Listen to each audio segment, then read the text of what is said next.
C'était les titres de cette édition. Bonsoir à toutes et à tous.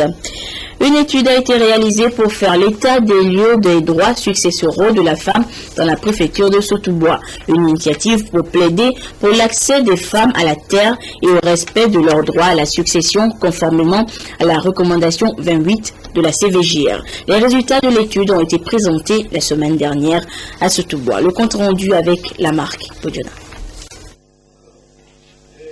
L'ONG Développement, Initiative, Solidarité, Action Concertée, Coopération d'Isaac plaide pour l'accès des femmes à la terre et pour leur pleine jouissance des droits successoraux dans la préfecture de Sotoubois. Cette rencontre des acteurs impliqués dans la protection des droits humains est un atelier de restitution d'une étude sur l'état des lieux des droits successoraux de la femme dans la préfecture de Sotoubois conformément à la recommandation 28 de la CVJR. Les femmes n'ont pas accès à la terre. Donc c'est ça qui constitue un vrai problème. Et nous avons soumis un projet parce que nous avons eu le marché. Donc nous avons dans un premier temps commandité une étude. Et cette étude a été effective. Aujourd'hui nous avons convoqué ou invité tous les acteurs de la société civile, de la préfecture de Sotoubois, pour leur en faire connaissance de ce document. Le projet vise à œuvrer pour l'égalité entre les femmes et les hommes en matière de droit successoral. Ces objectifs sont entre autres la lutte contre la discrimination des femmes dans le droit à la propriété foncière, la promotion du droit économique de la femme à travers l'accès à la terre. Toujours pour plaider la cause de la gente féminine, Plan Togo a mis en œuvre depuis 2012 dans l'Est Mono le projet promotion de l'équité genre et éducation sans violence en faveur des filles. La deuxième phase du dit projet a démarré en janvier de cette année et prend fin durant ce mois de décembre. Et l'heure du bilan a sonné pour les acteurs impliqués dans sa mise en œuvre. Christine Petit-Kialité. Ils sont des partenaires de l'ONG Plan Togo dans l'exécution du projet promotion de l'équité genre et éducation sans violence en faveur des filles, mise en œuvre dans 45 communautés de la préfecture de l'Est Mono. À cette revue du projet, il était question pour ces ONG, associations et représentants des communautés de faire le point des 12 mois d'activité.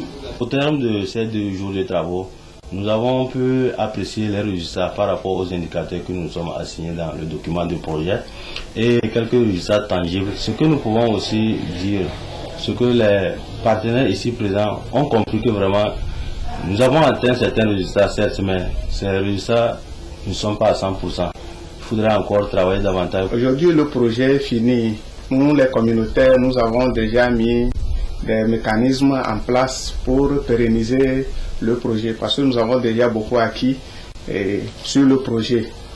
Nous allons continuer les sensibilisations. Ce projet de Plan Togo qui vise à réduire les disparités entre les filles et les garçons quant à l'accès, la rétention et l'achèvement à l'école est financé par Plan Suède à hauteur de 217 millions de francs CFA.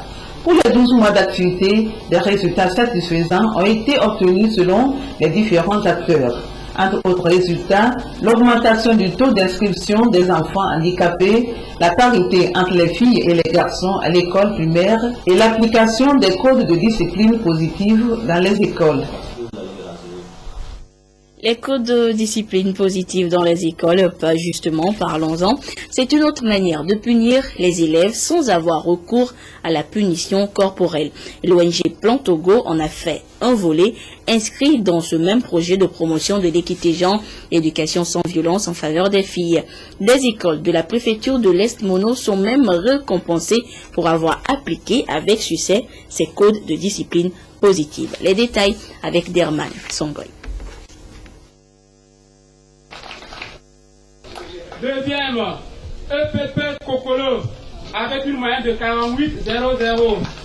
C'est une proclamation de résultats pour identifier et récompenser 20 écoles primaires de l'Est Mono qui ont le mieux appliqué les codes de discipline positive.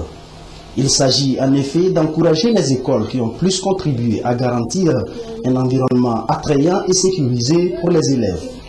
L'initiative est de l'ONG internationale Plan Togo dans le contexte du projet Promotion de l'équité genre et éducation sans violence en faveur des filles. C'est pour nous le lieu de dire merci à Plan et de lui dire que nous sommes définitivement engagés vers l'éducation sans violence. Donc ce projet Promotion de l'équité genre et éducation sans violence en faveur des filles est à point nommé dans cette institution qui aujourd'hui, je le répète, connaît de moins en moins d'abandon et de plus en plus de réussite. Avec ces formations, nous sommes mieux appliqués et nous pensons que nous allons aussi bien appliquer les codes positifs dans nos écoles parce que ce n'est pas facile pour cette initiative. Ça nous a aussi motivés dans nos activités et nous allons encore accélérer dans nos pratiques. Sur 104 écoles couvertes par le projet, les 20 meilleures ayant appliqué au mieux les codes de discipline positive ont été récompensées. Chaque école a bénéficié du matériel didactique et des kits scolaires pour les 10 meilleurs élèves. Les 20 meilleures écoles repartent avec des récompenses qui s'élèvent à 7 millions de francs CFA. L'un des objectifs de ce projet, c'est de rendre l'école un endroit sécurisé où les enfants se sentent à l'aise et que l'école soit un milieu attrayant et non un milieu répressif. C'est dans ce sens que nous avons réfléchi avec l'appui de la direction régionale de l'éducation, des plateaux, l'inspection des enseignements préscolaires et primaires de la préfecture de l'Est Mono, les communautés, à mettre sur place un ensemble d'éléments qui vont favoriser un meilleur épanouissement des élèves à l'école. Au lieu de battre un enfant ou bien de le chicoter parce qu'il est en retard, on pourrait peut-être faire un pas vers les parents pour voir qu'est-ce qui dérange cet enfant et que souvent il est toujours en retard. La deuxième phase du projet a démarré en janvier 2014 dans 45 communautés de la préfecture de l'Est Mono et se termine ce mois de décembre. L'application des codes de discipline positive dans les 104 écoles devra pérenniser des acquis du projet pour un meilleur épanouissement des enfants dans les écoles. Plusieurs délégués femmes venues de différents groupements féminins de la région des Savanes sont en session de formation à Dapan. 3 jours pour se familiariser avec les techniques de production pour améliorer les rendements, une préoccupation du programme national de l'entrepreneuriat féminin inclusif du ministère en charge de la promotion de la femme et tout ceci pour favoriser l'émergence des femmes. Désiré à l'œil depuis Dapan. Encore un projet de plus en faveur des femmes au Togo, le programme national de l'entrepreneuriat féminin inclusif, une initiative du gouvernement togolais pour appuyer la gente féminine dans leur activité générative de revenus. Objectif, favoriser leur autonomisation et contribuer à la réduction de la pauvreté. Elles sont alors membres des groupements féminins venus de toutes les préfectures de la région des Savanes à renforcer leur capacité entrepreneuriale avec le ministère en charge de la promotion de la femmes pour réussir le programme. Grâce au chef de l'État que ce programme a été élaboré et nous pensons qu'avec ce programme, nous pourrons améliorer les conditions de vie des femmes togolaises qui s'investissent beaucoup dans des activités pour subvenir aux besoins de leur famille. Les techniques de transformation des produits agricoles en dérivés de plus grande valeur ajoutée, les bonnes pratiques d'hygiène sont entre autres thèmes à débattre pour propulser les femmes dans leur activité.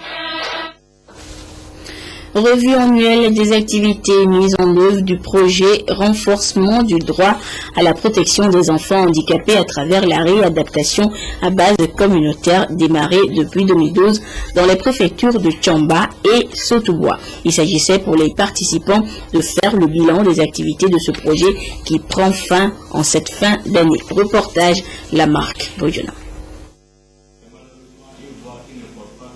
Organisé par l'ONG Plan Togo avec l'appui du ministère des Affaires étrangères de la Finlande et Plan Finlande, cet atelier vise à présenter le bilan du projet qui est à son terme aux différents partenaires afin de partager les bonnes pratiques et les points de vue des différents acteurs pour assurer la durabilité des acquis du projet dans les communautés. Nous sommes au terme des 3 ans de mise en œuvre de ce projet et c'est dans ce sens que Plan Togo a invité tous les partenaires de mise en œuvre, tous les partenaires d'appui à ce projet pour pouvoir faire le bilan de ce projet. Qu'est-ce qui a marché, qu'est-ce qui n'a pas marché, pourquoi ça n'a pas marché, comment corriger pour de futurs projets. Nous sommes en train de réfléchir ensemble aussi par rapport à un autre projet. Dieu merci, nous avons eu un nouveau financement qui va commencer en janvier 2015. L'atelier a permis à tous les acteurs de s'approprier les acquis du projet pour que chacun puisse apporter sa contribution au bénéfice des enfants handicapés. Médicale entreprise dans la région de la Kara par la Fondation Nyazingbe Yadema pour l'éducation et la santé et à son terme également. Pendant plusieurs jours, la FOGES a permis à plusieurs milliers de personnes d'être consultées et les cas les plus critiques ont été opérés et ceci, comme toujours, gratuitement. Nestor Mozo. Dans cette émission médicale, dans la région de la Kara, la Fondation Nyazingbe Yadema pour l'éducation et la santé, FOGES, a touché la prison civile de Kara. Plusieurs pathologies ont été dépistées. Des pathologies comme la lombalgie, c'est-à-dire les douleurs de la hanche, les gonarthroses, les douleurs des genoux, les dorsalgies, c'est-à-dire les douleurs de la colonne vertébrale dorsale. On doit aussi s'attendre à des pathologies stomatologiques, c'est-à-dire la cavité buccale. Les cas dépistés à la prison ont été transférés au centre hospitalier universitaire de Kara pour être opérés. Le CHU est l'un des 3 sites retenus pour la mission. Les 2 autres sont les centres hospitaliers préfectoraux de Bassar et de Labina. Hernie, goitre, lipome, cataracte, pathologie bucco-dentaire, les tumeurs maxillo-faciales sont les maladies qui ont été traitées gratuitement. On attendait pour toute la région à dépister environ 10 000 personnes. Par rapport à toutes nos études exploratrices d'avant-mission, nous sommes allés à un peu plus de 10 000 personnes dépistées.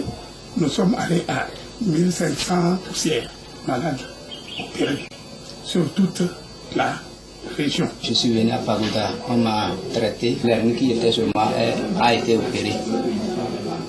Pour le moment, je suis à l'aise.